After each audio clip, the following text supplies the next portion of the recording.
Hello, everybody. Welcome back to Threadman Channel. Welcome back to YouTube. Welcome back to this channel. I hope you're having a great day. I hope everything's going well in your life right now. We're back today with another video, another pre-recorded video. As I said before, if you watched my last video, I am away at the moment, or I probably will be away by the time you're watching this video, and therefore that's why I'm doing a couple of pre-recorded shows. We will be back doing more live streams sort of in the middle of July, towards the end of July, when we start to get more, hopefully more signings, and we'll be doing more live streams. And when we get towards the new Premier League season, we'll hopefully be doing some sort of match preview, match review shows as well. If and when we can. I want this channel to be more sort of as analytical as possible. Because I think there's a lot of channels that do sort of the match review, match preview stuff. I want to be a bit more original, a bit more unique. So we might do we might analyze one or two players that have had a very, very good game, do some sort of analysis of players' performance, things like that. So if that does interest you, please do let me know in the comments, guys. But today we're back with another analysis of another player, Lisandro Martinez. So as it stands, Man United have made a bid. I believe it amounts to around 45 million euros for Lisandro Martinez. Arsenal are also in the race, but it looks like Manchester United are favourites, and it does look like obviously we've got the slight edge because of Ten Hag. So I'm hoping that we're going to get Lisandro Martinez over the line. If you have seen as well, I did produce a thread on Lisandro Martinez. So today that's what we're going to go through. So I'm going to share my screen now. So this is what we're going to go through today. We're going to go through this Lisandro Martinez thread. This is a bit of analysis I've done on Twitter. I've been very, very busy this week with pieces of analysis. Obviously, the Malacia one and now the Martinez one. So, yeah, for a week or so, at least maybe a couple of weeks, I shan't be posting any more of these longer pieces because I'm feeling quite tired from this work at the moment. But I wanted to get a couple of pieces out before I went away. So if we have a look at this, so if we have a look at this. So so we're looking at the positions he could play, his strongest attributes. He's played at centre back, he's played at left back, he's played in defensive midfield during his career. In terms of defensive midfield, he mainly played there in the 2019 to 2020 season for Ajax. Okay, we're going to go through a little bit in a minute about the centre back part. So yeah, here we go. So it's important to know when we talk about Lisandro Martinez, some people think he's going to be our centre back. Some people think he's going to be playing in midfield. We don't know at this stage. We cannot for sure say he's going to be playing in centre half. He's going to be playing at left back. I can quite comfortably say he's not going to be our starting left back because we've obviously signed Malacia, and I think Ten Hag will probably use Shaw as well. But we cannot for definite say that he's going to play in midfield or in defence. We're just going to make some predictions on terms of what his best attributes are, other squad members that we've got. Where does he play best? Where does he suit best? So last season he played 24 league games in total, right? 17 he played a full 90 minutes. Every single game out of those 17 games, out of all the 24 games, so the 17 he played a full 90, and the other 7 he was in the centre back position. Okay, so in every single game he was in at centre back. So this is important to discuss. So for Ajax, he hasn't really played consistently as a midfield player since 2019 to 2020 season. So he is an established centre back. Okay. Profile, press resistance, progressive passes, progressive carries, aggressive defending, aerial concerns. We're going to cover all of this. Press resistance, very, very technical for a player who plays mostly at centre back. As you can see there, very comfortable in possession, very resistant to the press, very quick turn, low centre of gravity. Technically very, very good for a centre back. And then we've got another video here. You can see again. Look there, extremely comfortable, evades the pressure and plays a progressive pass. Okay, so the first thing to notice with Martinez, he's mainly played as a centre-back of late. However, he is not like a typical centre-back of, you'd say, of 20, 30 years ago. He's very much a modern-day centre-back and more. Okay, so We will discuss in a little while about the midfield area. It's not in terms of if we argue that he's a centre half instead of a midfield player, it's not because he isn't technical enough, he isn't comfortable enough in possession. You often get those transitions, don't you, from a defensive midfield player to a centre half. For example, you get a player like Eric Dyer. We all know Eric Dyer used to be playing midfield and now he's a centre half the majority of the time, for Spurs. We've seen throughout history, you look at Julian Alvarez, for example, playing for Ajax right now. He can be like playing centre half and in midfield. And there's some players that transition from a centre half to a midfield player, or the other way around, from a midfield player to a centre half. And one reason why we may, argue that a player shouldn't be playing in midfield and should be playing at centre half is because, they're not quite technical. Are they going to be comfortable enough in that midfield zone? In that midfield zone, are you comfortable enough to receive a pass, scan your options, and play a progressive pass? He certainly can do that. So we are going to talk about why he might best suit the defensive area. However, it's not that he doesn't lack the technicals and the fundamentals, because he certainly does, as you can see.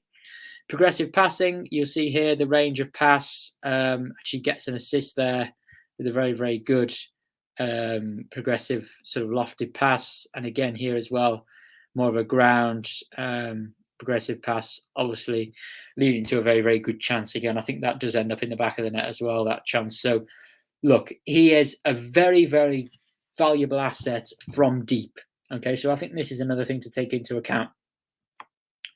You want to play Martinez in a position where he can do that. Where you want to play him in a position where he has some more time and space on the ball to do those things. And he buys himself time and space on the ball because of how good he is with his, with his dribbling, with turning, scanning, these low center of gravity. But he almost buys himself time on the ball because of that, because he's so comfortable in possession. But there is a slight argument that, do you want him in that midfield area where it's a little bit more congested? He's not going to quite have the time and the space on the ball that he probably is going to at centre half. Do you want him in that midfield area? Is he going to be able to use his attributes as effectively there? So I think that's another argument we could put across. And for me, I would say that is, I think we've got to be careful with sort of correlation and causality here. So anyone who's studied like statistics, you will know just because one thing is the case doesn't mean one thing causes another. So just because we might see a relationship between two things, for example, Cristiano Ronaldo came to Manchester United and took Manchester United from 6th to 2nd. A lot of people are saying that, from 6th to 2nd, he's taken Man United. That's, you can make any bold statement like that, but actually there are so many factors that contribute to something. And I think not just because Martinez, I think that midfield area is a bit more congested. Not just that reason. I think he could be a more valuable asset at centre half. We're going to cover some other reasons in a little while. Okay, but that's just an important thing. I think for the whole of football, just because you notice a correlation doesn't mean that one thing causes another. So that's just one thing to watch out for. Progressive carries, as you can see here, very, very comfortable carrying the ball forward. Look how comfortable he is. This is a player that's mostly playing at centre half. So you can see here how comfortable he is carrying the ball forward. And as I said, he does rank very, very highly among centre halves for progressive carries. Aggressive defending. So although he's 5'9", look how aggressive he is in the tackle. You'll see here as well up against Nunes here. You'll see how aggressive he is there. Very aggressive in the tackle. And yeah, I've said this is very important for Erik Ten Hag's system. As you will know if you've watched Ajax and Ten Hag, the counter press, very, very important. When you lose possession, obviously a couple of those clips were not during counter pressing, they were just general defending as well. But I've noticed in terms of Ten Hag's system, you need to be aggressive off the ball. There are times where obviously you might choose to sit back in a shape, in a solid shape when you're playing maybe a more an opponent with a bit more quality, and or if you want to protect a lead in the last few minutes of a certain game. But the fundamentals of Erik Ten Hag's system, when you lose possession, what are you going to do to get it back? We're going to hunt in packs. We're going to counter press. So yes, it's very important that his players react quickly and assertively. You've got to be aggressive. There's no point. Last season we saw from Man United half-heartedness. I think we saw it under Ollie as well. sort of when we were doing actually quite well under Ollie, in terms of relatively, in terms of what we've done sort of in the last few years. Half-hearted. We've never been a fantastic pressing team in the last few years. We've always half-heartedly gone into the tackle. We haven't really played as a cohesive unit off the ball. And I think getting this player in, getting Martinez in, will set the standard, because this man is so good at that. And I've put a little animation here. It's not too developed. It's just basically we're in yellow. We lose the ball. The opposition get it back. They look to counter attack, and you've got Martinez there, number 4. Very, very aggressive with his positioning. He will step up there and intercept. Okay, so that's just a bit of sort of a basic graphic there. Another interesting point I've said, I think Ten Hag is quite clear. He wants an Ajax centre-back. He wants Martinez or Timber. We couldn't get Timber. Obviously, Van Gaal sort of causes a couple of problems there. But I think Martinez and Timber have got a lot of similarities to their game. They're both not the tallest players. I think they're both very aggressive off the ball. They're very progressive in possession, very comfortable, very technical players. They're very, very good. So they've got a low centre of gravity. They can both turn out of trouble well. I would say Martinez is a little bit more technical, personally, but I'd say Timber is faster. But for Ten Hag, these how tall you are, how fast you are, that's not vital for Ten Hag. How clever you are, how good are you? Have you got the fundamentals of football? Are you intelligent? That's much more important. You look at a player like Donny van de Beek. Donny van de Beek is not particularly quick. Donny van de Beek is not going to score you 30 goals in a season. He's not going to get you 30 assists in a season. He probably won't get you 30 in all goals and assists.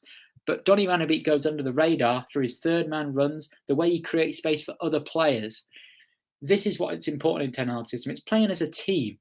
It's a group of good footballers, and Ten Hag has obviously developed players in the past. It's a group of good footballers being together. Okay, under Ten Hag, I will say this now, you'll probably see next season we'll probably have our goal scorers. If you look at the top goal scorers, they'll probably be quite spread out. We hope that we have a goal scorer. Obviously, Ronaldo, we're seeing some news he might want to leave. We'll see how that develops. We might have a goal scorer that scores 20 goals, but we might have a few goal scorers that score 8, a couple that score 5. And this is what you'll see, I think, because it's much more of a team, fundamental effort from the team rather than individuals. And I think that's what we all want to see, don't we, improve. So I'd say pace and aerial ability is not vital in the Ten Hag. Intelligence is more vital, okay? I think Martinez's best position is centre-back. Why? Okay, first thing, left-footed. We haven't got a left-footed centre-back at the moment. This gives a great deal of balance. This would give a great deal of balance to our build-up structure. Okay, if you think about, we've had problems at left centre-back, obviously, with Maguire. I think having a left-footed centre-back would be key, give us a little bit more balance in there. So I think the left-footed aspect is helpful for us. As I said earlier, in terms of the progressing from deep, I think that could really help us, not being in that congested midfield zone, having a bit more time and space to pick a pass, to cut those lines. I think that could be very, very good and very, very useful for Ten Hag. And also, Ten Hag said in the past, apparently, I think it was in 2021, that maybe Martinez lacks some stamina for that role. Okay, as I said, Martinez isn't the fastest player, which isn't a problem. But I do think if we're going to sign Frenkie de Jong, and the time that I'm recording this video, we haven't yet sealed the deal. So obviously, by the time you're watching this video, we may have signed de Jong, or he might be staying. But as I'm recording this, we haven't sealed the deal yet. It's still up in the open. So it's sort of up in the air at the moment. So yes. So with de Jong, I think he needs somebody that's a little bit more astute in midfield. I think we need a bit more of Martinez is aggressive. We talked about this aggression. I think we might need a little bit more energy in that midfield. And it's not a case of, if you look at Ten Hag's system, he wants to work with the ball. So it's not important that you have a player like, Fred Kante type of player, very tenacious. That's not as important. I would just like a player that can be a ball winner as well as a player that has experience in that midfield role in the Premier League. I would personally quite like Ruben Neves. I think Ruben Neves would be quite a good option. But again, he's come under criticism for his lack of pace. A lot of people think he isn't fast enough. So for me, I'm going to use Ten Hag's quote. He lacks stamina. I talked about the less in a less congested role, and part of the back, sort of the back line would aid our build-up structure, I think. So those three reasons, I think left-footed centre-back, don't put him in the congested area, give him a bit more time and space to use his attributes. And what Ten Hag said in the past, I think they're the three main reasons. I think he'll be a centre-back, personally, for the majority of game. But I would, as I said, I wanted Tchouaméni in midfield. I think Tchouaméni and De Jong would be perfect. I also quite like Ruben Neves, but again, that looks quite unlikely at the moment. Okay. The low centre of gravity, high pass accuracy, 89% average in the league, progressive strengths, comfort in possession and aggression out of possession. Very, very versatile. But I've said I think he'd be most valuable at centre-back. We've struggled with partnerships in recent months and years. We need to nail down a strong centre-back partnership. If you look at Jules, he's not a problem aerial, Jules. It's not about height. It's about aggression. It's about the timing of the jump. It's about intelligence. It's about knowing when to jump. Okay, so it's not all about height. Martinez last season won on average a little bit less than Van Dijk and Stones. Okay, in terms of aerial duels. Maguire strong in the air. Varane's done well in terms of total duels in his first season, and Dalot's good in the air. So even if you're concerned about Martinez's slightly smaller stature, we've got players around him who will support him, and he can hold his own. Okay, he can hold his own. I'm just showing that if there will be a time where obviously he will come up against a 6'4" centre back, a 6'4" striker, a 6'5" striker. Of course, it's going to be difficult for him. You know, it's going to be difficult when you're 5'9", but he's going to have players around him probably in the Manchester United defence that will support him. So I don't think area ability is a great problem personally. Thank you for reading. Yes, and a quick about stats. That's not important now. This is an important bit. So. It's worth noting Ajax don't tend to concede a high volume of corners. Okay, so due to the way that Ten Hag's team dominate possession, obviously you're going to have more of the ball. The opposition is going to have less of the ball. If you counter press and win the ball back higher up, the opposition is not going to have as much of a chance to go and win a corner. So Ten Hag's Ajax team don't tend to concede a lot of corners. So that sort of reduces the great need for towering, taller players. If you look at Ajax's team from last season, from the 18-19 season, there aren't that many players that you'd say are very, very tall players in stature. You know, we use Daley Blind. I can only really think of De Ligt, really, as a defender. De Ligt, obviously, in the 18-19 season. Obviously, you've had Gravenberch. He's quite a tall player this season. Obviously, Haller. They've changed to, obviously, more of a target man. But there's no... The team that Ajax have used under Ten Hag in both the 18-19 season and the newly changed team from last season, there's no more towering players in those teams that we've got at Manchester United. You could even argue we've got more players that have got a higher stature. If you think about Ronaldo, Maguire, you look at McTominay. Obviously, we've lost Matic and Pogba.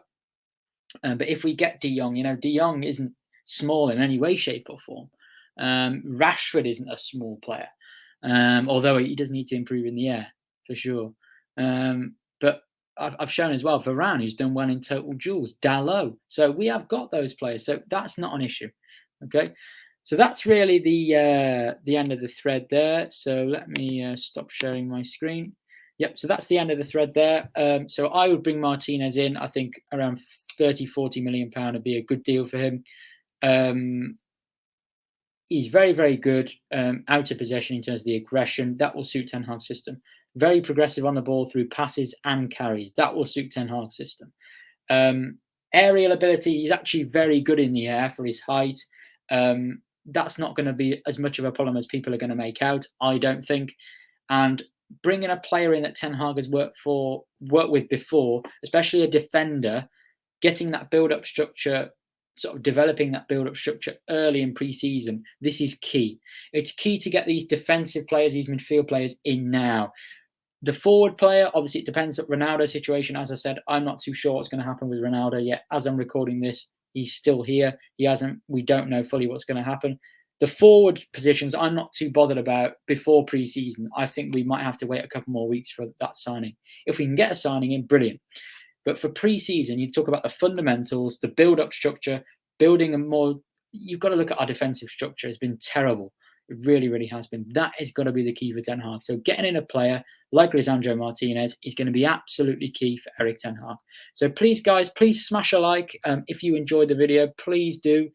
Please support the channel as much as you can. Please do subscribe if you are new. And you know I'll be back soon with some more analysis. We'll be back with more episodes from the Player in Focus series. I'm still waiting for some more votes on that. We've only got one vote about Maguire so far. If you want me to cover any other defenders, we've covered Dalot, we've covered De Gea. Do you want me to cover Maguire, Lindelof around? Please do comment on that recent video that I've done on the Player in Focus, because I want to know which player you want me to cover next. But please, as I said, please do like the video, guys. Please do subscribe if you're new. Please get in the comments. Let me know what you think about Martinez. Do go across to Twitter and have a look at my thread and analysis as well, if you haven't already. And I appreciate you guys for watching. Let's hope we can get some more signings in soon. But this signing is a key signing. I think Martinez, De Jong, Malacia, Eriksen, a versatile forward, we're calling it, whether it be Anthony, whether it be a Schmaka, who I think could be a very, very good signing. And then if we can try and get that other midfield player, I don't think it's looking too likely unless we sell a lot of players. I think we really need those 6 signings this summer, but I'm expecting 5 signings. That's my expectation, but I really, really would like that 6th player. I think we still need another midfield player, a partner for De Jong ideally. Otherwise, it's going to be probably McTominay or Fred. So thanks a lot, guys. Thanks a lot, guys, for watching. I'll be back soon with another video. Cheers, guys. Appreciate this.